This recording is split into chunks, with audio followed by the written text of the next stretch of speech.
नमस्कार दोस्तों, मैं अशोक कुशवाहा आपको ईबीएस की क्लास की कड़ी में लेकर आया हूं दोस्तों। और जैसा कि दोस्तों आपने देखा था कि हम प्राकृतिक संसाधन कंप्लीट कर चुके हैं दोस्तों, और प्राकृतिक संसाधन के अंतर्गत हमने उसके क्लासिफिकेशन को क्लियर किया है दोस्तों। और प्राकृतिक संसाधन के अंतर्गत चर्चा की थी कि इसमें हमें मृदा संसाधन, वन संसाधन, जल संसाधन, खनिज संसाधन की विस्तृत जो टॉपिक में दिए गए हैं सिलेबस के अनुसार हम उसकी बात करेंगे दोस्तों।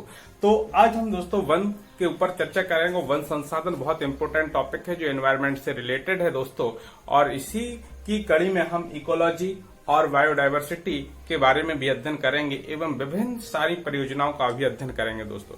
तो इस टॉपिक को 2-3 पार्ट में कंप्लीट करेंगे दोस्तों। तो आज हमारा रहेगा वन, और वनों का क्लासिफिकेशन इसमें कंप्लीट करेंगे, वन रिपोर्ट को कंप्लीट करेंगे दोस्तों। इसलिए वीडियो शुरू से लेके अंत तक जरूर देखना दोस्तों। क्लियर? तो दोस्तों इसमें आपको देखना है कि वन, तो सबसे पहली बात आती है कि वन है क्या चीज, क्या हुआ दोस्तों वन। तो यदि आपसे सीधा सीधा वन की डेफिनेशन पूछी जाए तो वन क्या होता है, तो वन की डेफिनेशन होती है कि एक ऐसा व्यापक क्षेत्र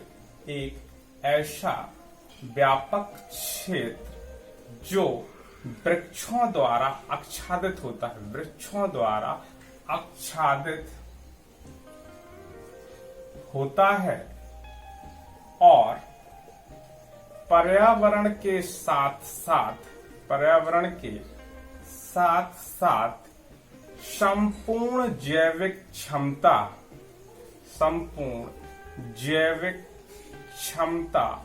में सुधार करता है, वन कहलाते हैं दोस्तों। देखिए दोस्तों, एक डेफिनेशन समझेंगे दोस्तों कि मैंने बात की है कि वन क्या होते हैं। वन एक ऐसा क्षेत्र है जो वृक्षों द्वारा आच्छादित होता है और पर्यावरण के साथ साथ संपूर्ण जैविक क्षमता में सुधार करता है, वन कहलाते हैं। क्योंकि वन से ही हमें विभिन्न प्रकार की उपजें प्राप्त होती हैं जो मनुष्य के लिए आर्थिक दृष्टि से भी महत्वपूर्ण है दोस्तों, प्लस हमें खाद्यान्न की पूर्ति भी करते हैं, इसलिए हमें बहुत ही महत्वपूर्ण होते हैं। क्लियर हुआ दोस्तों? अब यहाँ से क्वेश्चन फिर निकल के आता है दोस्तों, ये तो ही वन की बेसिक चर्चा। अब वन के बारे में हम भारत की स्थिति में देखते हैं कि यदि दोस्तों बात करेंगे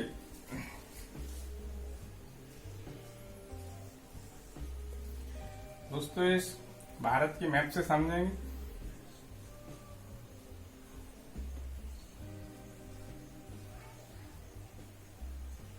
देखिए दोस्तों, अब यदि हम भारत में बात करते हैं कि टोटल भारत का क्षेत्रफल कितना है दोस्तों, तो टोटल क्षेत्रफल आपको मालूम है 32,87,263 वर्ग किलोमीटर। कितना है दोस्तों? 32,87,263 किलोमीटर टोटल क्षेत्रफल है। अब यहाँ से क्वेश्चन बहुत सारे दोस्तों आपसे पूछे जा सकते हैं पेपर में कि भारत में वर्तमान में वन क्षेत्रफल कितना है दोस्तों। क्या पूछा जा सकता है दोस्तों? भारत में वन क्षेत्रफल वर्तमान में कितना है? 24.56% है। कितना है? 24। यही चीज तुलना की जाती है दोस्तों मध्य प्रदेश से। किससे तुलना की जाती है? मध्य प्रदेश में यदि एमपी की बात कही जाती है कि एमपी में वन का प्रतिशत कितना है दोस्तों, तो एमपी में वन का प्रतिशत यदि बात कही जाती है तो 30.71 या 72 के लगभग होता है। क्लियर दोस्तों? एक मध्य प्रदेश में वन की स्थिति। परंतु यदि मध्य प्रदेश की बात कही जाए कि टोटल कितने क्षेत्रफल वन है, तो दोस्तों इसको 2 टाइप से अलग अलग बांटा गया है, लेकिन आपको प्रतिशत में यदि पूछा जाए तो कितना है? 30.72%। क्लियर हुआ दोस्तों? प्रतिशत के रूप में मध्य प्रदेश में यदि आपसे क्वेश्चन पूछ लिया जाए, वैसे 94,689 वर्ग किलोमीटर, क्या होगा?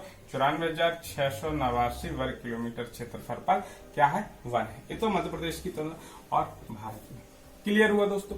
अब यहाँ से क्वेश्चन पूछा जाएगा दोस्तों हमसे कि भारत का क्षेत्रफल कितना है, तो इसमें यदि भारत का क्षेत्रफल पूछा जाएगा तो 80, 72, 76 वर्ग किलोमीटर है। देखिए दोस्तों, अभी ये आंकड़े में चर्चा कर रहा हूं। अब यहाँ से क्वेश्चन उठेगा दोस्तों, ये तो ही आंकड़ों की बात कि टोटल यदि कितने एरिया में अर्थात कितने वर्ग किलोमीटर में भारत में वन पाया जाता है, तो आपका 80, 72, 76 या 7,276 वर्ग किलोमीटर में है। अभी परसेंटेज निकालना तो दोस्तों आपको आता है कि यदि इसमें इंटू 100 करेंगे और by divided by total Bharat के क्षेत्रफल से हम भाग दे देंगे दोस्तों, तो ये टोटल प्रतिशत में निकल आता है। क्लियर हुआ दोस्तों? तो यदि ये है और इसमें यदि 100 से मल्टीप्लाई करेंगे और डिवाइडेड बाई हम टोटल क्षेत्रफल को हम भाग कर देंगे तो दोस्तों ये क्षेत्रफल निकलेगा। अब बात आती है कि इस क्षेत्रफल अर्थात जो वन की रिपोर्ट कौन जारी करता है, तो एक वन स्थिति रिपोर्ट होती है दोस्तों। एक क्वेश्चन पूछा है, वन स्थिति रिपोर्ट, ये रिपोर्ट जारी कौन करता है? और दोस्तों अभी हाल ही में कौन से नंबर की रिपोर्ट जारी की गई है? तो एक वन स्थिति रिपोर्ट 2019 जारी की गई है। कौन सी दोस्तों जारी की गई है? 19। एक करंट है दोस्तों। अभी तक जो किताबों में मिल रहा है 2017 की रिपोर्ट जारी मिल रही है। अभी ये 19 अपडेट नहीं हुई है बहुत सारी किताबों में, शायद एक आधी किताब में आपकी कंप्लीट हुई है, लेकिन आपको इसको कंप्लीट करना है कि वन स्थिति रिपोर्ट 2019 की बात कही है। अब वन स्थिति रिपोर्ट जारी कौन करता है? तो आपको ये याद होना चाहिए दोस्तों कि वन स्थिति रिपोर्ट हमारा भारतीय वन सर्वेक्षण विभाग करता है। कौन सा? भारतीय वन सर्वेक्षण। अब बात आती है दोस्तों भारतीय वन सर्वेक्षण का कार्यालय कहां पर है दोस्तों? क्या पूछा जा सकता है? कार्यालय तो ये देहरादून में है। कहां पर है दोस्तों? देहरादून में। तो ये भी आपसे पूछा जा सकता है। अब यहां से क्वेश्चन और निकल के आता है कि इसका एक किस मंत्रालय के अंतर्गत काम करता है? तो पर्यावरण, वन एवं जलवायु परिवर्तन। पर्यावरण, वन एवं जलवायु परिवर्तन मंत्रालय। परिवर्तन मंत्रालय। देखिए दोस्तों, ये थोड़ा समझना है कि यदि आपसे पूछा जाए कि वन स्थिति रिपोर्ट कौन जारी करता है, तो भारतीय वन सर्वेक्षण है जो हमारी एक संस्था है जिसका कार्यालय देहरादून में है। वो पर्यावरण, वन एवं जलवायु मंत्रालय के अधीन कार्य करता है और ये अधीन कार्य करने के बाद वन स्थिति रिपोर्ट जारी करता है। क्या करता है? वन स्थिति रिपोर्ट जारी करता है। और वन स्थिति रिपोर्ट 2019 जारी कर दी गई। क्या कर दी गई दोस्तों?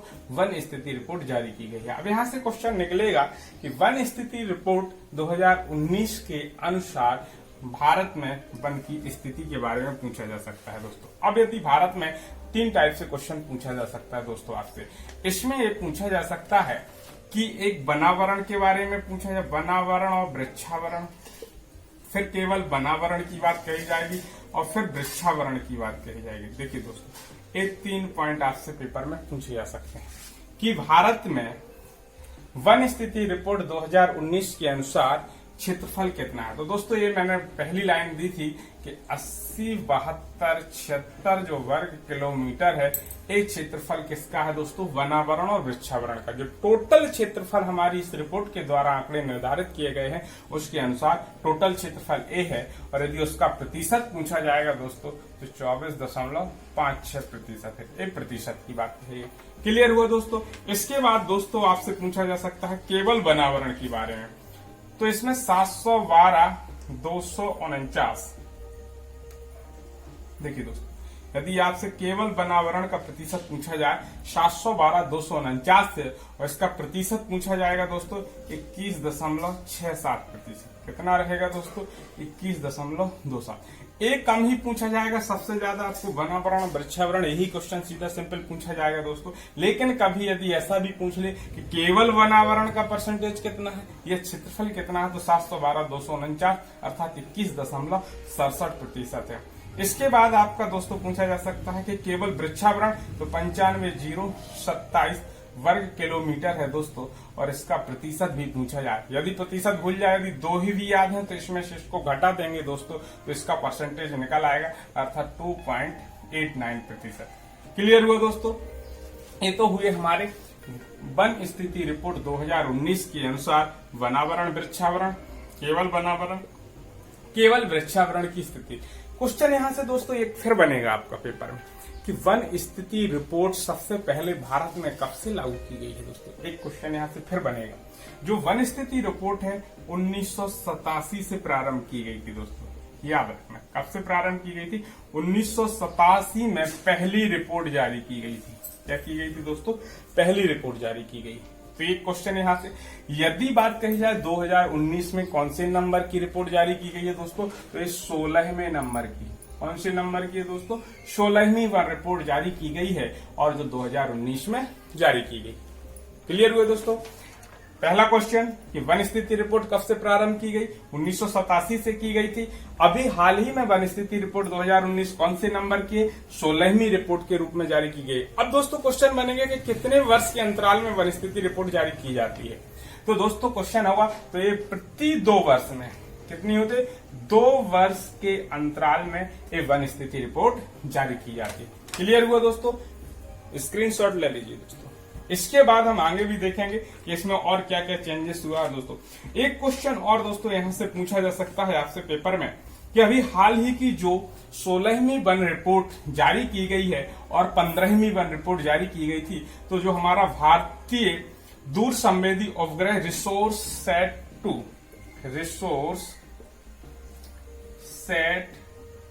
2 दोस्तों, एक क्वेश्चन भी आपसे पेपर में पूछा जा सकता है कि भारतीय दूर संवेदी उपग्रह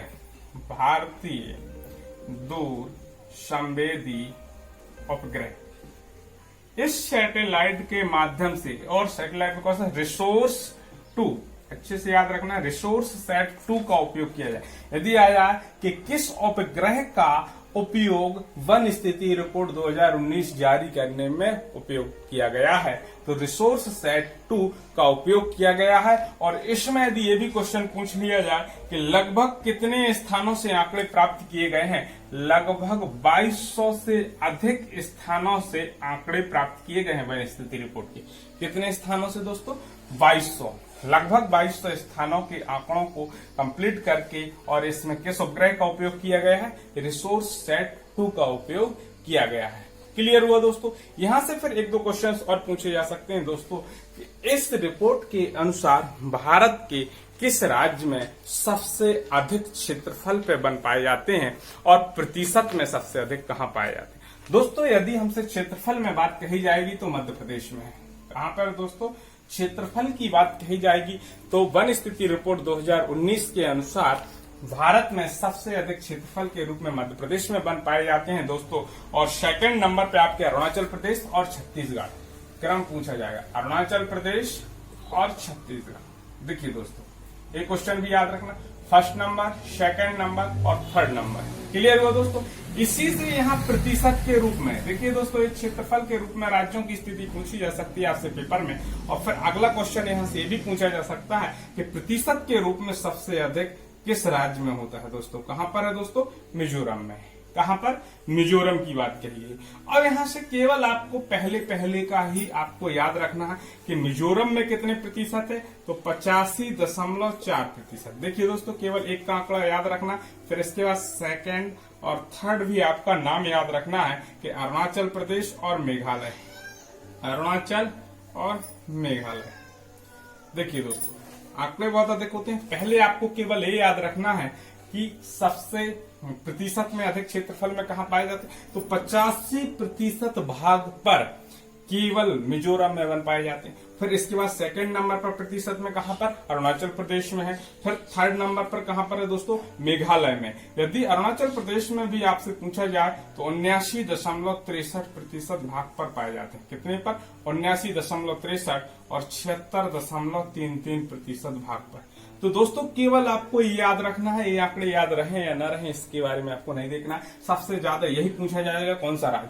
अब यदि दोस्तों ये केंद्र शासित प्रदेशों की कंडीशन में यदि क्वेश्चन पूछा जाएगा तो आपको लक्षद्वीप याद रखना है। कौन सा है दोस्तों? लक्षद्वीप। क्लियर दोस्तों। यदि आपसे केंद्र शासित प्रदेशों की बात पूछी जाएगी तो लक्षद्वीप में है, और लगभग लक्षद्वीप में 90.33% वन स्थिति रिपोर्ट 2019 के अनुसार याद रखना दोस्तों। यदि राज्यों में पूछा जाएगा मिजोरम 85.4, यदि केंद्र शासित प्रदेशों की बात कही जाएगी तो लक्षद्वीप में है, कितने प्रतिशत भाग पर है? 90.33% भाग पर है। क्लियर हुआ दोस्तों। अब क्षेत्रफल की बात करेंगे कि क्षेत्रफल के आधार पर आपको मध्य प्रदेश 77,484। क्लियर हुआ दोस्तों। 17 की रिपोर्ट के अनुसार 77 करके था आपका 77,414 था और यहाँ 484 हुआ है। केवल ये अंतर डिफरेंस हुआ है, तो यहाँ 414 बहुत सी किताबों में मिलेगा, तो कंफ्यूज नहीं होना। ये 414 आपका दोस्तों किसकी? 17 की रिपोर्ट के अनुसार रहेगा। यदि 19 की रिपोर्ट के अनुसार 77,484 वर्ग किलोमीटर क्षेत्रफल पर मध्य प्रदेश में वन पाई जाती है, वन स्थिति रिपोर्ट के अनुसार। लेकिन दोस्तों जो मैंने बताया था 94,689, वैसे मध्य प्रदेश में कितना है? इतना। एक कवर क्षेत्र के आधार पर है दोस्तों। किसके आधार पर था? कवर क्षेत्र के आधार पर। यदि ये भी पूछा जाएगा, एमपी का आपको विशेष देखना हो तो दोस्तों मेरे यूट्यूब चैनल पर भी जाकर इसको देख सकते हैं। क्लियर हुआ दोस्तों? तो एमपी का डिस्क्राइब आपको वन रिपोर्ट उसमें देखेंगे तो उसमें सारी एमपी का विशेष आपको देखने को मिल जाएगा। क्लियर हुआ दोस्तों? लेकिन यहाँ पर केवल अभी बात करेंगे पहले की बारे में। क्लियर हुआ दोस्तों? इसके बाद यहाँ से दोस्तों एक दो क्वेश्चन और पूछे जा सकते हैं। अब दोस्तों मैंने कहा कि कुछ क्वेश्चन हमारे विश्व लेवल पर से भी पूछे जा सकते हैं कि वन संपदा की दृष्टि से, वन संपदा की समृद्धता की दृष्टि से विश्व में दोस्तों, किसमें? विश्व में भारत का 10वां स्थान। कौन से नंबर का स्थान है? 10वां स्थान। क्लियर हुआ दोस्तों? एक चीज याद रखें, यदि आ जाए भारत में वन संपदा की दृष्टि से विश्व में कौन सा स्थान है? 10वां है। यदि एशिया की बात कही जाएगी दोस्तों, किससे? यदि हम महाद्वीप की बात करें, एशिया महाद्वीप में चौथा। कौन सा है? चौथा स्थान है। क्लियर हुआ दोस्तों? तो ये भी याद रखना। अब बात यहां से क्वेश्चन उठेगी दोस्तों, यदि वन संपदा की दृष्टि से भारत के स्थान 10वां है विश्व में और एशिया में चौथा स्थान है, तो विश्व में प्रथम स्थान पर कौन है दोस्तों? ये भी क्वेश्चन पूछा जा सकता है। प्रथम कौन है, द्वितीय कौन है? तो देखिए दोस्तों, रूस, जो हमारा क्षेत्रफल में विश्व में सबसे बड़ा है। क्लियर दोस्तों? तो रूस पहले नंबर पे है, तो फर्स्ट नंबर पे। सेकंड पे ब्राजील। कौन है दोस्तों? ब्राजील। थर्ड पर कौन है दोस्तों? कनाडा। कौन सा है दोस्तों? कनाडा। और इसके बाद फोर्थ पे कौन सा है? अमेरिका। तो दोस्तों पहला याद रखना है, यदि बाकी याद रहे ना रहे, क्योंकि जब कूट में क्वेश्चन पूछता है तब के लिए हमें क्रम याद रहना चाहिए, नहीं तो आपको केवल है। और हमारे भारत की बात कही जाएगी 10वां। अब इसके अपोजिट ये भी क्वेश्चन पूछा जा सकता है, ये तो हो गए क्षेत्रफल के आधार पर। किसके आधार पर दोस्तों? क्षेत्रफल के आधार पर। यदि यही चीज प्रतिशत के आधार पर पूछ ली जाए कि किस देश में प्रतिशत के आधार पर सबसे अधिक वन पाए जाते हैं दोस्तों, तो सूरीनाम। कौन सा दोस्तों नाम आएगा? सूरीनाम। एक देश का नाम मिलेगा और जिसका लगभग 98.28% भाग पर क्या है दोस्तों? वन है। फर्स्ट स्थान, सेकेंड और थर्ड। इस प्रकार से आपको गैवेन और सेशल्स, गैवेन या गैवन करके मिलेगा और सेशल्स दोस्तों। किसके बारे में? सेशल्स। ऐसा भी मिलेगा लिखा या इस टाइप से भी मिलेगा, सेशल्स। अब गैवेन का भी क्षेत्रफल आपका 89.26% है। कितना है दोस्तों? 89.26 है। और इसका है 88.41। तो देखिए दोस्तों, सभी का याद रहे या ना रहे, आपको केवल पहले से याद रखना है। किससे? पहला कि विश्व में सबसे अधिक क्षेत्रफल के रूप में किस देश में वन पाए जाते हैं, तो सूरीनाम में। सेकंड नंबर गैवेन है, फिर सेशल्स के रूप में 98.28%, फिर 89.26%, फिर 88.41%। यदि विश्व में क्षेत्रफल के आधार पर पूछा जाए तो रूस पहले नंबर पर, फिर ब्राजील, कनाडा और अमेरिका। दोस्तों कभी कभी एक क्वेश्चन और पूछ लिया जाता है कि क्षेत्रफल के आधार पर देशों के नाम। क्षेत्रफल के आधार पर बढ़ते से घटते क्रम में दोस्तों, किससे? बढ़ते से घटते क्रम। दोस्तों इसके लिए अब कई बार भूल जाता है कि भारत का कौन से नंबर पे है दोस्तों, ये क्वेश्चन पूछ लिया जाता है कि क्षेत्रफल में भारत कौन से नंबर पर है दोस्तों। तो आपको मालूम है कितने नंबर पर है? 7वें नंबर पर। जनसंख्या में तो आपको मालूम है सेकंड नंबर पर। फर्स्ट नंबर पर कौन है दोस्तों? चाइना है। क्लियर? ये तो जनसंख्या की बात हुई कि चाइना, इसके बाद भारत की स्थिति है। लेकिन भारत क्षेत्रफल में 7वें नंबर पर है, तो इसके पहले कौन कौन से होंगे दोस्तों? इसको हम एक सूत्र के माध्यम से याद कर सकते हैं। देखिए दोस्तों, आपको भी याद करना एक ट्रिक से ही सीखना पड़ेंगे, तभी याद रहेंगे। दोस्तों मेरे एक फ्रेंड का नाम था रोहित कुमार चतुर्वेदी। क्या नाम था दोस्तों? रोहित कुमार चतुर्वेदी। तो हम लोग याद कर रहे थे, तो उसी दौरान हमें दिमाग में आया कि इसको याद कैसे करना।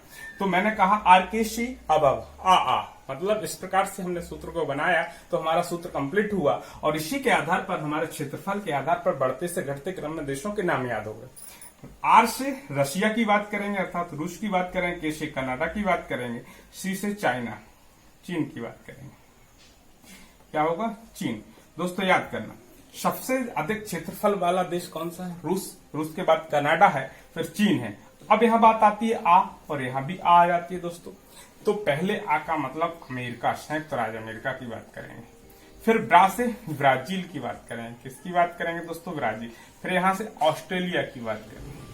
किसकी बात करेंगे? ऑस्ट्रेलिया। और बी से भारत, भारत की बात करेंगे अर्थात 7वें number. First, second, third, fourth, fifth, six और 7वें नंबर पर कौन है दोस्तों? भारत है। तो याद रहेगा दोस्तों, आर के शी अब तो पहला आ अमेरिका, अमेरिका ऑस्ट्रेलिया से बड़ा है दोस्तों, तो इस प्रकार से अमेरिका, और फिर सेकंड आ का मतलब ऑस्ट्रेलिया, और बा मतलब 7वें बा का तो मालूम है दोस्तों आपको भारत है। तो दोस्तों ये क्लियर हुआ, एक क्रम भी याद रखना। अब दोस्तों मैंने अभी चर्चा की थी कि सबसे अधिक की बात तो हमने कर ली, लेकिन कम क्षेत्रफल वाले राज्यों की बात यदि वन के बारे में पूछा जाएगा, तो दोस्तों यदि वनों का कम क्षेत्रफल वाले, सबसे कम वाला यदि पूछा जाएगा तो कौन सा है दोस्तों? हरियाणा। इसके बाद आपसे सेकंड नंबर पर क्या पूछा जाएगा? पंजाब। इसके बाद क्या होगा? थर्ड नंबर पर गोवा। क्लियर दोस्तों? तो ये भी आपको याद रखना। तो सबसे अधिक का तो मध्य प्रदेश क्षेत्रफल में पूछा था, मिजोरम दोस्तों प्रतिशत के रूप में देखा था, और यदि आपसे सबसे कम है तो हरियाणा क्षेत्रफल और दोनों कंडीशन में दोस्तों सबसे कम। क्लियर हुआ दोस्तों? तो ये भी आपसे पूछा जा सकता है कम वाला। क्लियर? इसके बाद दोस्तों एक क्वेश्चन और पूछा जा सकता है कि अभी जो वन स्थिति रिपोर्ट 2019 जारी की गई थी, क्या की गई थी? 2019 जारी की गई है, तो सबसे अधिक वृद्धि, क्योंकि पॉइंट कुछ परसेंट में वृद्धि की गई दोस्तों। यदि आपसे पॉइंट की वृद्धि की भी बात कही जाएगी कि टोटल वनावरण और वृक्षावरण में 2017 की तुलना में 2019 में वनावरण और वृक्षावरण में कितने प्रतिशत की वृद्धि हुई है दोस्तों? तो 0.56 प्रतिशत की वृद्धि हुई है। किसकी वृद्धि हुई है? 0.56 की हुई है, या 3976 वर्ग किलोमीटर क्षेत्रफल के रूप में पूछा जाएगा। जो टोटल क्षेत्रफल था उसमें कितनी वृद्धि हुई? 3976 अर्थात 3976 वर्ग किलोमीटर की वनावरण और वृक्षावरण में वृद्धि हुई है। अब इसी की तुलना में यदि आ जाए कि किस राज्य में वृद्धि हुई है, तो दोस्तों कर्नाटक में हुई है। किस राज्य ने वृद्धि की है सबसे अधिक? यदि किस राज्य की बात कही जाएगी तो कर्नाटक ने की है, और लगभग 1025 वर्ग किलोमीटर क्षेत्र में वृद्धि की गई है। कितने क्षेत्रफल? 1025 वर्ग किलोमीटर केवल कर्नाटक राज्य ने वृद्धि की है वनों में। क्लियर हुआ दोस्तों? तो ये भी आपसे क्वेश्चन पूछा जा सकता है।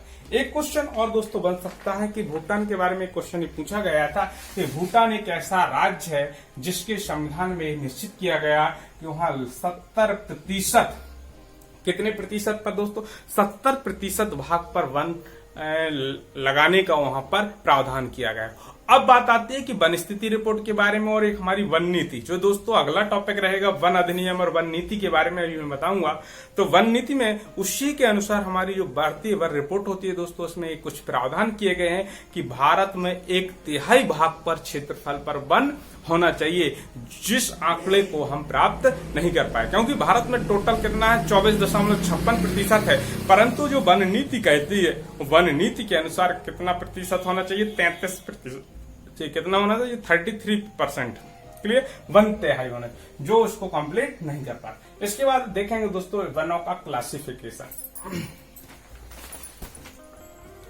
अब दोस्तों वनों का वर्गीकरण देखेंगे। वनों का वर्गीकरण, यहां से क्वेश्चन पूछा जाता है दोस्तों। अब ये भी कई प्रकार से बांटा गया है दोस्तों। जैसे बात करूं मैं प्रशासनिक आधार, किसके आधार पर? प्रशासनिक आधार। ये भी कई बार पूछा जा सकता है। तो इसको भी 3 भागों में बांटा गया। कितने भागों में बांटा गया दोस्तों? 3 भागों में। आरक्षित, संरक्षित और अवर्गीकृत। देखिए दोस्तों, ये 3 भागों में इसको प्रशासनिक आधार पर बांटा गया है। फिर दोस्तों जलवायु या भौगोलिक आधार पर भी पूछा जा सकता है। जलवायु या भौगोलिक आधार पर, किसके आधार पर? जलवायु और भूगोल। इसको लगभग 5 भागों में बांटा गया है दोस्तों। कितने भागों में? 5 भागों। ये होता है उष्ण कटिबंधीय पर्णपाती वन। इसके बाद आता उष्ण कटिबंधीय उष्णकटिबंधीय आर्द्र पर्णपाती वन, इसको दोस्तों उष्णकटिबंधीय सदाबहार वन बोलते हैं। क्या बोलते हैं दोस्तों? सदाबहार। पहले आपको याद रखना उष्णकटिबंधीय सदाबहार वन होते हैं, फिर पर्णपाती वन की बात करते हैं। उष्णकटिबंधीय सदाबहार वन क्या होते हैं? फिर आएगा दोस्तों उष्णकटिबंधीय पर्णपाती वन। कौन से दोस्तों? पर्णपाती वन। पर्णपाती वन में भी दोस्तों पर्णपाती और आर्द्र पर्णपाती की बात कही जाएगी, और यदि सदाबहार में भी सदाबहार और अर्ध सदाबहार की भी बात कही जाएगी दोस्तों। किसकी बात कही जाएगी? अर्ध सदाबहार की। तो उष्णकटिबंधीय पर्णपाती वन और पर्णपाती वन को भी दोस्तों पर्णपाती और आर्द्र पर्णपाती के रूप में बांटा गया। फिर आता है उष्णकटिबंधीय कटीले एवं झाड़ी वाले वन। कटीले एवं झाड़ी नुमा वन। कौन से दोस्तों? कटीले या झाड़ी नुमा वन। फिर दोस्तों बात आती है पांचवा पर्वतीय वन। कौन से दोस्तों? पर्वतीय वन। क्लियर? इसके बाद लास्ट आता है दोस्तों, ये भी बहुत इंपोर्टेंट है, जो पेपर में पूछा जाता है कि अनूप वन भी बोलते हैं इनको, वेलांचली वन भी बोलते हैं, वेलांचली दोस्तों। इसके बाद मैग्रो वन बोलते हैं, मैग्रो वन। या इसी को दोस्तों मैग्रो वन, यहाँ थोड़ा इसके नीचे लिख रहा हूं, मैग्रो वन भी बोलते हैं। इसी को ज्वारी वन भी बोलते हैं। देखिए दोस्तों, ये इतने नामों से आपसे पूछा जा सकता है कि अनूप वन क्या कहलाते हैं, वेलांचली वन क्या कहलाते हैं, मैग्रो वन क्या कहलाते हैं, ज्वारी वन क्या कहलाते हैं दोस्तों। तो पहला प्रशासनिक आधार पर, दूसरा हमने देखा जलवायु और भौगोलिक आधार पर दोस्तों आपसे पूछा जा सकता है। फिर भारतीय संविधान में वनों को, भारतीय संविधान में वन या वन विभाग के अनुसार यदि आपसे पूछा जाएगा दोस्तों, तो इसको भी बांटा गया है। किसके आधार पर? अब इसमें निजी वन या कौन से वन दोस्तों? निजी वन होते हैं, अर्थात राज्य वन, निजी वन। तो निजी सबसे लास्ट में देख लेंगे। सबसे पहले हम देखेंगे राज्य वन। राज्य वन अर्थात स्टेट फॉरेस्ट की बात कही गई, स्टेट फॉरेस्ट। इसके बाद दोस्तों आते हैं सामुदायिक अर्थात वाणिज्यिक वन के रूप में होते हैं। कौन से? वाणिज्यिक वन, कॉमर्शियल फॉरेस्ट की बात करें। फिर इसके बाद तीसरा जो बांटा गया निजी वन, अर्थात जो किसी निजी स्वामित्व के हाथों में होता है, निजी प्राइवेट फॉरेस्ट की बात करेंगे दोस्तों।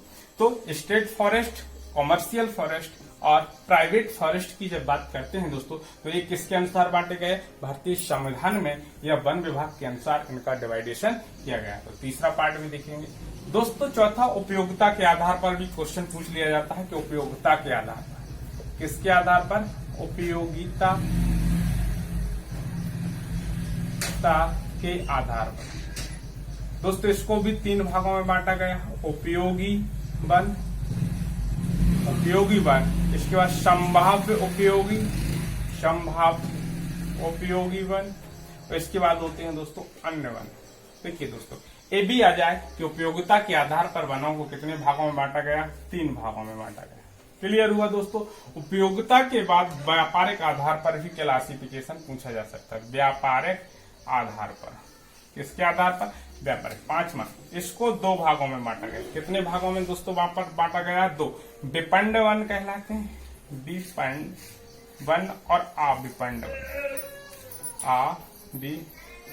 अविपण्ड वन। तो दोस्तों पांचवा था व्यापारिक आधार पर वनों का वर्गीकरण, एक होता है विपण्ड वन और एक अविपण्ड वन। छठवां होता है बनावट के आधार पर। किसके आधार पर? बनावट के आधार पर। दोस्तों बनावट के आधार पर भी दो भागों में बांटा गया है। एक होते हैं चौड़े पत्ते वाले वन, चौड़े पत्ते वाले वन, और दूसरा होते हैं शंकुधारी वन। कौन से वन दोस्तों?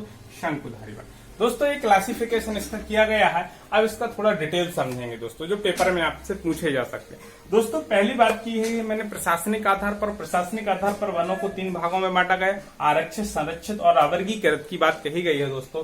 फिर दूसरा है उष्णकटिबंधीय सदाबहार वन, पर्णपाती वन, उष्णकटिबंधीय काटिले और झाड़ीनुमा, पर्वतीय वन और मैग्रो वन या ज्वारी वन के बारे में। दोस्तों पहले इन दो को समझेंगे, इसके बाद बाकी को समझेंगे। क्लियर हुआ दोस्तों? अब बात आती है आरक्षित वन की। किसके बारे में दोस्तों? आरक्षित, संरक्षित और अवर्गीकृत। दोस्तों आपको ये बता दूं कि आरक्षित वन कौन से वन कहलाते हैं। वो वन कहलाते हैं जिन पर सरकार का कठोर नियंत्रण होता है। किसका होता है? सरकार का कठोर नियंत्रण। पहली बात रखना कि ऐसे वन आरक्षित वन कहलाते हैं जिन पर सरकार का कठोर प्रतिबंध होता है। ना तो यहाँ से कोई व्यक्ति जलाऊ लकड़ी उपयोग में ले सकता है, न ही, अर्थात हम कह सकते हैं सीधा सीधा पूर्णतः प्रतिबंधित जो वन होते हैं वो कौन से कहलाते हैं दोस्तों? आरक्षित वन कहलाते हैं। संरक्षित वन की डेफिनेशन होती है, इसमें सरकार का कठोर नियंत्रण तो होता है दोस्तों, लेकिन जो स्थानीय निवासी होते हैं, इस पॉइंट को याद रखना, जो स्थानीय निवासी होते हैं उनको चारागाह की सुविधा उपलब्ध होती है। चारागाह अर्थात पशु चराने के लिए और प्लस जलाऊ लकड़ी काटने की स्थानीय लोगों के लिए छूट होती है दोस्तों। तो ये भी सरकार के नियंत्रण में होते हैं, परंतु जलाऊ लकड़ी और चारा पशु चारण के लिए यहाँ पर छूट होती है दोस्तों। आवर्गीकरण पूर्णतः फ्री होते हैं, नो प्रतिबंध होता है। क्लियर? अर्थात ऐसे वन जिन पर सरकार का कोई भी प्रतिबंध नहीं होता, कोई प्रतिबंध नहीं होता है, इस प्रकार के वन दोस्तों कौन से कहलाते हैं? आवर्गीकरण। अब दोस्तों यहाँ से क्वेश्चन एक और पूछा जाएगा इसके परसेंटेज के बारे में कि यदि आरक्षित वन कितना है दोस्तों? 53%। ये याद रखना, कितना? 53। संरक्षित दोस्तों कितना है? 29%। और यदि आपसे आवर्गीकृत पूछा जाए तो 18%, क्योंकि आपसे यहाँ से क्वेश्चन पूछा जाएगा दोस्तों। आरक्षित 53, संरक्षित 29 और आवर्गीकृत की बात कही जाएगी दोस्तों 18%। यहीं से दोस्तों एक क्वेश्चन फिर पूछा जा सकता है कि मध्य प्रदेश में आरक्षित कितने हैं दोस्तों? 65.63। अब ये मध्य प्रदेश की तुलना में पूछा जा सकता है। इसको डिटेल देखने के लिए आप मेरे चैनल को सर्च कर सकते हैं कि एमपी का डिटेल मिल जाएगा। तो 65.63% क्षेत्रफल पर दोस्तों कौन से? मध्य प्रदेश में आरक्षित वन है। अब यही चीज दोस्तों यदि संरक्षित वन की बात कही जाएगी तो 32.84%। कितने हैं? 32.84% पर संरक्षित क्षेत्रफल पाए जाते हैं और अवर्गीकृत 1.1% भाग पर मध्य प्रदेश में। जी मध्य प्रदेश के आंकड़े यदि आपसे कि आरक्षित क्षेत्र का मध्य प्रदेश में 65.63% है, 32.84% है संरक्षित का, और अवर्गीकृत का कितना है दोस्तों? 1.8। और भारत में 53, 29 और 18 की बात कही। दोस्तों एक क्वेश्चन और पूछा जाता है कभी कभी जब राष्ट्रीय उद्यान और अभ्यारण्य की बात करूंगा तो राष्ट्रीय उद्यानों का गठन दोस्तों आरक्षित वनों में किया जाता है, और जबकि संरक्षित वनों में राष्ट्रीय अभ्यारण्य को वाइल्ड लाइफ सेंचुरी का गठन किया जाता है। क्लियर हुआ दोस्तों? यहाँ से भी क्वेश्चन पूछा जाता है। तो ये हुआ दोस्तों प्रशासनिक आधार। अब जलवायु अर्थात भौगोलिक आधार पर वनों का वर्गीकरण आपसे पूछा जाएगा दोस्तों। इसको थोड़ी इसके बाद में बढ़ाऊंगा, इसके बाद थोड़ा यहाँ जाएंगे भारतीय संविधान के अनुसार। किसके अनुसार? भारतीय संविधान के अनुसार भी 3 भागों में वनों को बांटा गया है। स्टेट फॉरेस्ट, ऐसे वन जिन पर केंद्र और राज्य सरकार का नियंत्रण रहता है। किसका दोस्तों? यदि आया फॉरेस्ट, स्टेट फॉरेस्ट की बात, तो वो वन कहलाते हैं जिस पर केंद्र और राज्य सरकार का नियंत्रण रहता है। वाणिज्यिक वन अर्थात कॉमर्शियल वन वो वन होते हैं जिस पर स्थानीय निकायों का नियंत्रण होता है, अर्थात नगर निगम की बात करें, नगर पालिका की बात करें दोस्तों, स्थानीय निकायों के अंतर्गत जिस पर नियंत्रण होता है वो किस प्रकार के वन होते हैं? वाणिज्यिक वन होते हैं। निजी वन जो एक व्यक्ति विशेष के निजी अर्थात प्राइवेट सेक्टर के लिए काम करता है और वो अपनी जमीन पर वृक्षारोपण करता है और उसका उपयोग करता है दोस्तों, उसे कौन से फॉरेस्ट के अंदर? प्राइवेट फॉरेस्ट के अंतर्गत रखा गया है। क्लियर हुआ दोस्तों? एक क्वेश्चन ये भी पूछा जा सकता है आपसे, यदि इसका परसेंटेज भी पूछा जाए तो 94% भाग पर कौन है दोस्तों? स्टेट फॉरेस्ट है, और 94 के बाद मात्र 5% भाग पर आपका स्थानीय फॉरेस्ट है, और 1% पर आपका दोस्तों कौन सा है? निजी फॉरेस्ट है। तो 94 और 5, 99 और 100% की बात करेंगे। अब बात आती है दोस्तों उपयोगिता के आधार पर वनों को भी हमने 3 भागों में बांटा गया। उपयोगी वन, संभाव्य उपयोगी और अन्य वन। दोस्तों उपयोगी वन कौन कहलाएंगे? ऐसे वन जिनका उपयोग हम वर्तमान में कर रहे हैं दोस्तों। इस प्रकार का फॉरेस्ट एरिया जिनका उपयोग वर्तमान में हम कर रहे हैं दोस्तों, इस प्रकार के वनों को हम क्या कहते हैं दोस्तों? उपयोगी फॉरेस्ट की बात करेंगे। और उपयोगी फॉरेस्ट का एरिया लगभग 58% है। कितना है दोस्तों? 58%। अब संभाव्य की बात करेंगे तो दोस्तों संभाव्य का मतलब होता है भविष्य में जिनका उपयोग करेंगे, जिनका अभी वर्तमान में वृक्षारोपण वगैरह कर दिया लेकिन इनका उपयोग भविष्य में करेंगे। ऐसे वन जो इनका उपयोग हम भविष्य के लिए करते हैं वो संभाव्य उपयोगी होते हैं। अन्य वन जिन पर सरकार का कोई प्रतिबंध नहीं होता, जिनका हम लगातार इनका भी उपयोग करते हैं, इस प्रकार के वन को दोस्तों अन्य वन के अंतर्गत भी रखा गया है। और भविष्य में उपयोग करने वाले अर्थात इसके वनों की भी प्रतिशत पूछा जाएगा, लगभग 22% है, और इसके बाद जो शेष बचता है वो अन्य वन के अंतर्गत लिया जाएगा। क्लियर हुआ दोस्तों। इसके बाद दोस्तों बात आती है बनावट के आधार पर। किसके आधार पर? बनावट के आधार। जैसे दो आपके दिए गए हैं, चौड़े पत्ते वाले वन और शंकुधारी वन। तो दोस्तों बात है बनावट के आधार पर ही वनों को दो भागों में बांटा गया है, चौड़े पत्ते वाले वन और शंकुधारी वन। अब दोस्तों बात आती है चौड़े पत्ते वाले वन कहाँ होंगे। आपको मालूम है कि उष्ण कटिबंधीय क्षेत्र, कौन सा? उष्ण कटिबंधीय क्षेत्र में, किसमें? जहां पर अधिक वर्षा होगी दोस्तों, अधिक वर्षा वाला क्षेत्र भी, प्लस शीतोष्ण कटिबंधी का कुछ भाग रहता है या शीतोष्ण मानसून वाले वन। तो इस प्रकार के वन होते हैं जिनका लगभग कितने प्रतिशत भाग पर है? 94। और जो शंकुधारी वन होते हैं दोस्तों मात्र 6% पर है और शीतोष्ण, कहां पर दोस्तों? शीतोष्ण कटिबंधीय क्षेत्र में होते हैं, अर्थात ठंडे भागों में होते हैं, अधिक ऊंचाई वाले क्षेत्रों में होते हैं शंकुधारी वन। कौन से वन? शंकुधारी वन। क्लियर हुआ दोस्तों। तो चौड़े पत्ते वाले वन उष्ण कटिबंधीय और शीतोष्ण मानसून में होते हैं, और यदि ठंडे अर्थात शीतोष्ण मानसून की होगी लगभग शंकुधारी वन होते हैं जो 6% भाग पर होते हैं भारत। क्लियर हुआ दोस्तों। एक लास्ट बचता है आपका व्यापारिक आधार पर। व्यापारिक आधार पर भी दो भागों में विपण्ड वन। विपण्ड वन मतलब व्यापार उद्देश्य से जिनका रोपण किया जाता है, जिनका वृक्षारोपण किया, तो जिन वनों का वृक्षारोपण या उनका उपयोग व्यापारिक उद्देश्य से किया जाता है, किस आधार से? व्यापारिक उद्देश्य। याद रखना दोस्तों, व्यापारिक उद्देश्य के लिए जिन वनों का उपयोग किया जाता है वो विपण्ड वन कहलाते हैं दोस्तों। और आप विपण्ड वन के बारे में यदि आपसे पूछा जाएगा, ऐसे वन जो दुर्गम क्षेत्रों में लगाए जाते हैं अर्थात पहाड़ी क्षेत्रों में उगाए जाते हैं और जिनका उपयोग हम केवल वन उत्पाद के लिए, वन उत्पाद अर्थात वन उपज के रूप में प्रयोग करते हैं दोस्तों, वो क्या कहलाते हैं दोस्तों? विपण्ड वन कहलाते हैं। क्लियर हुआ दोस्तों। इसके बाद दोस्तों बात आती है 3। तो देखिए बाकी को दोस्तों मैं मिटा रहा हूं। इसके बाद हम देखेंगे आपके जलवायु के आधार पर। दोस्तों ये भी इम्पोर्टेंट पार्ट है। देखिए दोस्तों, अब जलवायु के आधार पर भी वनों को 5 भागों में बांटा गया है। ये भी पार्ट बहुत इंपोर्टेंट है, यहाँ से क्वेश्चन ज्यादातर पेपर में पूछे जाते हैं। तो यहाँ से उष्ण कटिबंधीय सदाबहार वन अर्थात सदाबहार वन वह वन होते हैं जो वर्ष भर हरे भरे बने रहते हैं। ऐसे वन जो वर्ष भर हरे भरे रहते हैं दोस्तों, उन वनों को उष्ण कटिबंधीय सदाबहार वन कहलाते हैं। और इनके लिए कितनी वर्षा होती है? 200 सेंटीमीटर से अधिक वर्षा वाला स्थान। कौन सा? 200 सेंटीमीटर से अधिक वर्षा वाले क्षेत्र को दोस्तों किसके अंतर्गत रखा गया है? इसको। इसके लिए यदि क्षेत्र पूछा जाएगा तो भारत की जो नीचे वाली बेल्ट रहेगी, केरल, कर्नाटक, मुंबई, महाराष्ट्र वाला एरिया दोस्तों रहेगा, यहाँ से पश्चिम बंगाल वाला एरिया रहेगा दोस्तों, एक अंडमान निकोबार द्वीप और लक्षद्वीप। तो अंडमान निकोबार द्वीप और लक्षद्वीप, यदि इन द्वीपों की बात कही जाएगी दोस्तों, यहाँ पर किस प्रकार के वन पाए जाते हैं? उष्ण कटिबंधीय सदाबहार वन पाए जाते हैं। क्लियर हुआ दोस्तों। तो आपको याद रखना, केरल, कर्नाटक, महाराष्ट्र और पश्चिम बंगाल वाला एरिया है अंडमान निकोबार द्वीप और लक्षद्वीप में। दोस्तों जैसा कि देखा था हमने वनों का वर्गीकरण, और वनों के वर्गीकरण में हम देख रहे थे जलवायु भौगोलिक आधार पर वर्गीकरण, और हमने पहला टाइप पढ़ा है कि उष्ण कटिबंधीय सदाबहार वन। और उष्ण कटिबंधीय सदाबहार वन के बारे में हम कंप्लीट कर चुके हैं कि यह वर्ष भर कैसा रहता है? हरा भरा रहता है। यहाँ वर्षा 200 सेंटीमीटर से अधिक होती है दोस्तों, और इसके क्षेत्र भी केरल, कर्नाटक, महाराष्ट्र, पश्चिम बंगाल, एक क्षेत्र दोस्तों ज्यादातर रहता है जहां पर उष्ण कटिबंधीय सदाबहार वन पाए जाते हैं, जहां वर्षा अधिक होती है दोस्तों। क्लियर हुआ दोस्तों। इसमें एक क्वेश्चन और पूछा जा सकता है कि इन पेड़ों की लंबाई लगभग 45 से 70 मीटर तक ऊंचाई होती है। दिया जाए कि उष्ण कटिबंधीय सदाबहार वनों की ऊंचाई लगभग कितनी होती है दोस्तों? तो 40 से 70 मीटर तक इन पेड़ों की ऊंचाई होती है। और इन पेड़ों में दोस्तों जैसे कि नाम भी पूछ लिए जाए कि सदाबहार प्रकार के वन कौन से होते हैं दोस्तों, तो रबर हुआ, सिनकोना हुआ,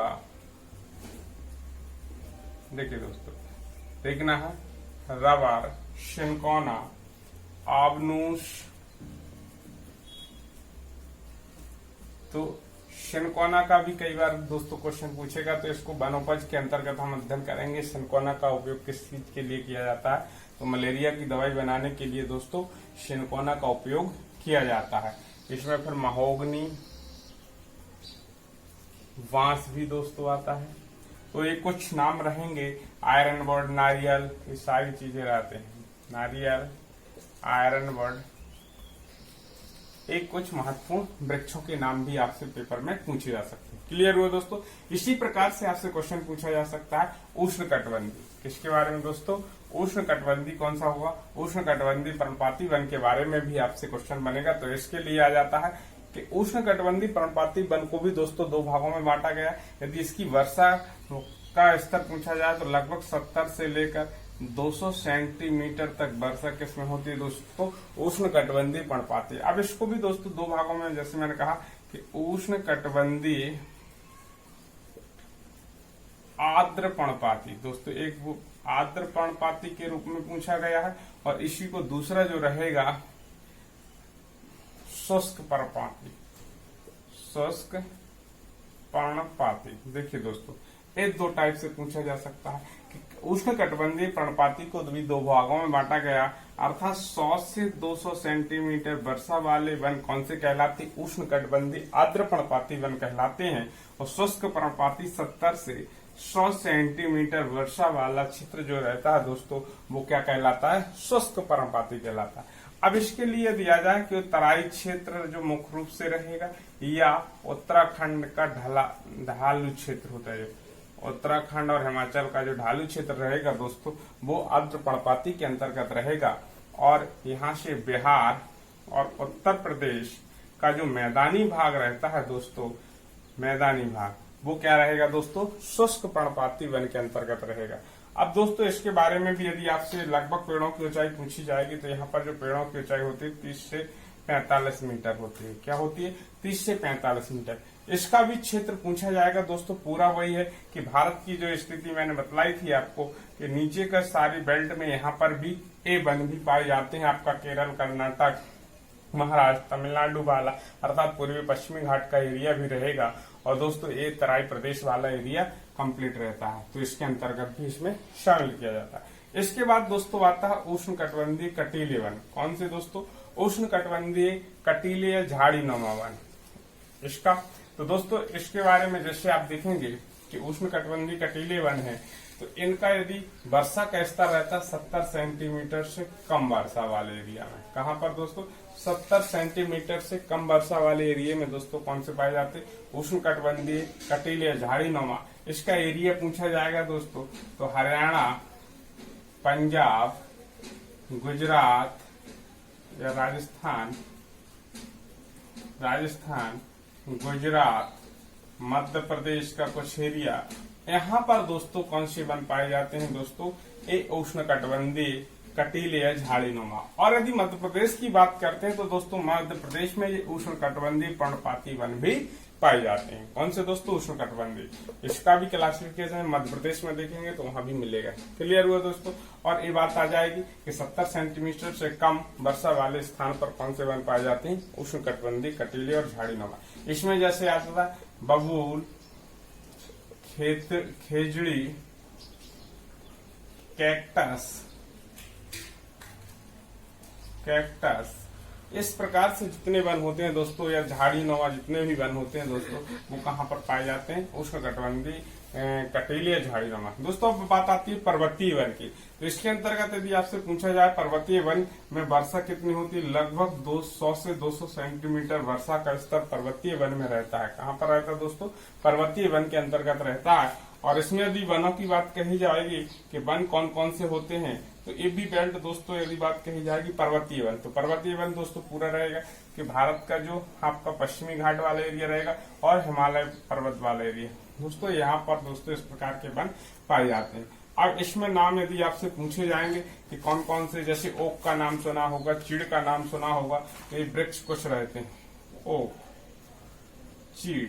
अब दोस्तों चीड़ का भी कई बार उपयोग होता है कि जैसे आपने देखा होगा चीड़ वृक्ष एक बहुत ही मजबूत वृक्ष के रूप में होता है, इसकी लकड़ी इमारती के रूप में प्रयोग की जाती है। और जैसा कि हम बात करते हैं साल वृक्ष का नाम भी सुना होगा, साल वृक्ष और साल के लकड़ी का उपयोग रेलवे स्लीपर में बनाया जाता है, और चीड़ के वृक्ष का भी उपयोग दोस्तों किसमें किया जाता है, रेलवे स्लीपर बनाने में किया जाता है। क्लियर हुआ दोस्तों। तो यहाँ से क्वेश्चन भी देवदार, अल्पाइन एक कुछ महत्वपूर्ण वृक्ष होते हैं जो यहाँ पर पाए जाते हैं दोस्तों। इसका एरिया क्लियर है, ये भी आपसे पूछा जा सकता है। और इसको भी जैसे कि मैंने बताया कि पर्णपाती और शंकुधारी या कोणधारी वन के रूप में होते हैं। एक कोणधारी वन के बारे में यदि आपसे पूछ दिया जाए कि कोणधारी वन क्या है, तो कोणधारी वन एक तो अधिक ऊंचाई पर होते हैं, लगभग 1500 मीटर से अधिक ऊंचाई पर, 3500 मीटर की ऊंचाई पर ये वन पाए जाते हैं, हिमालय पर्वत पर पाए जाते हैं इस प्रकार के वन। और इनकी लकड़ी दोस्तों मुलायम होती है। यदि कोणधारी वन के बारे में आपसे पूछा जाए, किसके बारे में, कोणधारी। इसके बाद लास्ट बचता है दोस्तों अनूप या बेलांचली। कौन सा बचता है दोस्तों, अनूप या बेलांचली या मैग्रो वन या ज्वारी वन के बारे में। अब दोस्तों ये वन कहाँ पर होते हैं, दोस्तों ये समझना है कि ये ऐसा पॉइंट है जो तटीय भाग होता है दोस्तों। कौन सा भाग, तटीय भाग, जहां पर शुद्ध जल और समुद्र के खारे जल के साथ, दोस्तों याद रखना, जब नदियों द्वारा बहाकर लाया गया शुद्ध जल और खारे जल का जिन स्थानों पर मिलान होता है दोस्तों, वहां पर कौन सी वनस्पति उगाई जाती है, उन्हें अनूप वन के रूप में, बेलांचली वन के रूप में, मैग्रो वन के रूप में या ज्वारी वन के रूप में दोस्तों जानते हैं। और ये क्षेत्र कहाँ कहाँ होता है, गंगा नदी का डेल्टाई क्षेत्र होता है दोस्तों। इसके बाद महानदी की बात करें हम, गोदावरी की बात करें, कृष्णा कावेरी की बात करें, इन नदियों के द्वारा जो बनाया गया डेल्टाई भाग होता है दोस्तों, यहाँ पर इन वनों की अधिकता पाई जाती है दोस्तों। अब इसके बाद आ जाए यदि कि सबसे अधिक मैग्रो वन की विश्व में सबसे अधिक मैग्रो वन कहाँ पाए जाते हैं, तो सुंदरवन डेल्टा में। कहाँ पर दोस्तों, सुंदरवन डेल्टा। और क्वेश्चन भी आता है कि सुंदरवन डेल्टा का नाम सुंदरवन क्यों रखा गया है, क्योंकि यहाँ पर सुंदरी नामक वृक्ष बहुत अधिक मात्रा में। कौन से दोस्तों, सुंदरी वन और मैग्रो वनस्पति, ये दो वनस्पति बहुत अधिक यहाँ पर मात्रा में मिलती है। तो पहले नंबर पर दिया जाए कि मैग्रो वनस्पति के रूप में दोस्तों कौन सा क्षेत्र जाना जाता है, तो सुंदरवन का डेल्टा जाना जाता है। क्लियर हुआ दोस्तों, ये भी पूछा जा सकता है। इसके बाद तो इसकी वनस्पति भी आपसे पूछी जाती है, तो मैग्रो, सुंदरी, वेंदी के वृक्ष भी होते हैं। क्लियर, तो भी पूछा जा सकता है। इसके बाद दोस्तों यदि दूसरा आ जाए तो भितरकनिका का जो क्षेत्र होता है सेकेंड, भितरकनिका का जो क्षेत्र है वो सेकंड नंबर पर मैग्रो वनस्पति के लिए जाना जाता है। क्लियर हुआ दोस्तों। फिर यहाँ पर जो दलदली वन के रूप में भी, इसी को हम दलदली वन के रूप में, अब दोस्तों यहाँ से दलदली वन के रूप में जाना जाता है, अर्थात आर्द्र एवं नम भूमि। कौन सी दोस्तों, आर्द्र एवं नम भूमि। इस चीज के बारे में थोड़ी इसी में चर्चा करूंगा दोस्तों। ये क्लियर हुआ। इसके बाद देखिए दोस्तों, अब बात आती है दोस्तों आर्द्र या नम भूमि या वेटलैंड। तो यहां से एक क्वेश्चन दोस्तों पूछ लिया जाता है कि आर्द्र भूमि दिवस अर्थात वेटलैंड डे कब मनाया जाता है दोस्तों, तो 2 फरवरी को मनाया जाता है। कब मनाया जाता है दोस्तों, 2 फरवरी को आर्द्र भूमि अर्थात आर्द्र भूमि दिवस मनाया जाता है। अब ये दोस्तों मनाने की शुरुआत कब और कहां से की गई है, इसके बारे में भी आपसे पेपर में पूछा जा सकता है दोस्तों। एक ईरान शहर है और ईरान के रामसर नामक स्थान पर, कहां पर दोस्तों, रामसर नामक स्थान पर एक आर्द्र भूमि, रामसर आर्द्र भूमि सम्मेलन आयोजित किया गया था आर्द्र भूमियों के लिए। और 1971 में 2 फरवरी 1971 में यह सम्मेलन आयोजित किया गया था। याद रखना, ईरान के रामसर नामक शहर में, इसलिए रामसर आर्द्र भूमि के नाम से इसको जाना जाता है। और इसमें क्वेश्चन पूछा जाता है कि भारत के कितने स्थानों को आर्द्र भूमि के अंतर्गत शामिल किया गया है दोस्तों, तो 27 थे अभी तक और 10 और बढ़ा दिए गए दोस्तों। वर्तमान में अभी 37 स्थानों को आर्द्र भूमि में शामिल किया गया है दोस्तों। और 27वां दोस्तों जो शामिल किया गया था वो सुंदरवन डेल्टा को शामिल किया गया था, 2019 में किया गया था। क्लियर दोस्तों, ये भी पूछा जा सकता है। अभी हाल ही में 10 और बढ़ाए गए हैं, टोटल दोस्तों 37 स्थान चिन्हित कर लिए गए। क्लियर हुआ दोस्तों, तो ये आपसे पेपर में पूछे जा सकते हैं। और सबसे पहला यदि पूछा जाता है कि 1981 में भारत जब शामिल हुआ था दोस्तों, तो चिल्का झील, किसको दोस्तों, चिल्का झील और केवला देव को, इनको 1981 में सबसे पहले आर्द्र भूमि में शामिल किया गया था। तो यदि आ जाए कि सबसे पहले किसको किया गया था, चिल्का झील उड़ीसा और केवला देव राष्ट्रीय उद्यान, इन 2 को दोस्तों सबसे पहले आर्द्र भूमि के रूप में शामिल किया गया था। तो दोस्तों ये हुए हमारा वन और वनों का क्लासिफिकेशन। इसके बाद जो अगला वीडियो रहेगा दोस्तों, उसमें हम देखेंगे कि वनों के लिए वन उन्मूलन, वन का संरक्षण एवं वन के अधिनियमों पर चर्चा करेंगे दोस्तों। इसलिए इस वीडियो को पूरा देखिए, आगामी वीडियो भी आपका जल्द लेकर आएंगे दोस्तों। Thanks friends.